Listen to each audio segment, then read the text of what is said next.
So what's up guys? Welcome to Ronan and Beyond. So we are here at the office kasi may buyer tayo ng Uni Oil Lego set natin. Alright? So check natin.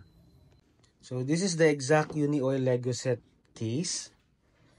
So talagang custom made siya for the Lego. Open natin. Alright? So if you can see here, yan, meron siyang manual sa ilalim. So this is a buildable before, so now na-build na. So we are selling this collection caser, no? Sayang hindi siya nakapunta. Alright. So this is yung mismong gas station itself. Ayan, makikita niya may mga staffs, may crew. And then meron pang signage. So which is really cool talaga. I think meron pa dito sa loob na parang change oil na something or maintenance. And then meron din silang mga case or storage here.